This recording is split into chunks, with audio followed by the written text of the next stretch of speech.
How you doing, guys? Centurion here. And if you haven't noticed, DayZ Frostline trailer that has been teased for a good while now has finally released. And after the DayZ guys who went over to Prague and did a little event, they got given some cards. But first, let's introduce you and answer the real question: what is DayZ Frostline?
Now, as some of you fine folk may have noticed, this map is going to be based off the base layer of what is known as Tanoa from Armour 3.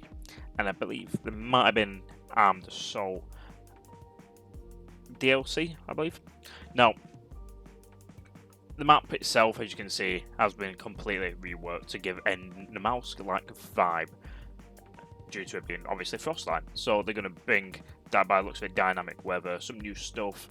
If I noticed, they had the wolf headdress on from the screenshots that were shown. They've got a volcano, which was also in the Tanoa base layer, as well as other cool little bits.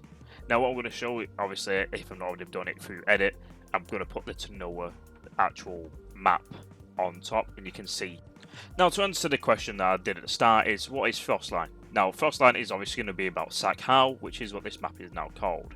It's set in the eastern part of Russia. Now, this is not based on any particular Russia, but it is developed on the Kamchatka region of the Russian Federation. Now, if you've ever seen videos or images of Kamchatka and the actual district itself, it is absolutely beautiful. Now, if you ever look at the Russia on the map, it's that little sticky out bit at the bottom right of, or the very far eastern, southeastern part of Russia. Now, this is a very volcanic region, and this is why they based it around and used it to know a base layer, because it is going to be very fairly accurate. Now, we don't know if they've done what Sumrak did with Namalsk and have ice sheets that connect different islands, or they're going to be doing anything else to give you a more sense of survivability. But I will show you the comparisons to what I've seen. Now, the first thing we notice is how terrain driven it will be. There's going to be a shit ton of hills, shit ton of mountains, a big ass volcano, and we are probably going to be looking at more of a survival driven type of gameplay when you do play this map. There's going to be very restricted ability to get a base down straight off the bat. You will have to probably make camp, keep yourself warm, survive by finding the most suitable clothings, and also basically just ensure that you can keep alive and not, freeze to death. Now, the next one is how dynamic in terms of the terrain will be in certain areas. On top of that, as well, the terrain is going to be different depending where you are. So, for example, on screen right now, I'm showing you where Hot Springs is, probably due to the volcano on the map, so they're going to give some more of a way to keep warm, maybe. Well, Hot Springs are notorious for giving off steam and keeping things warm, as well as the adaptability for wildlife, so you might actually be able to find higher amounts of food around the Hot Spring area.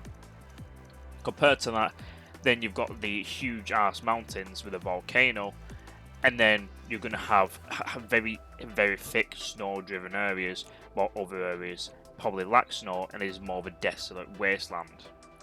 Now, it is going to be a very interesting one, especially when it comes to how they're going to play the different types of terrain and how they're going to develop it across further updates.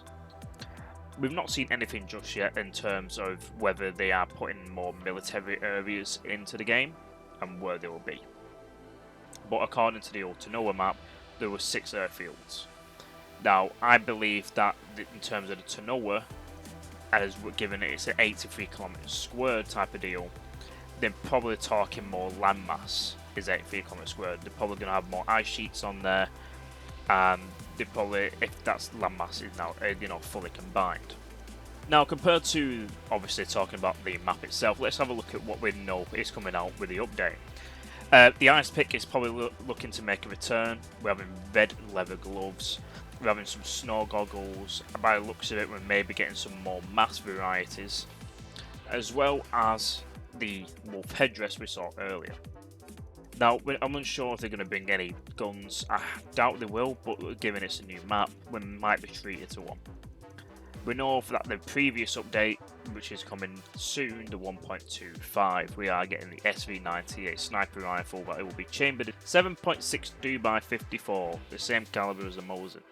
Now, I'm not 100% certain on when the update will come out, other than the fact we know from the guys who was in Prague not so long ago, is that we'll be looking to get this around August. So August to September, at the start of fall, as they said. It'll more than likely come probably about 2 months after the update we're going to be receiving the end of this month, but hopefully we will see it very soon.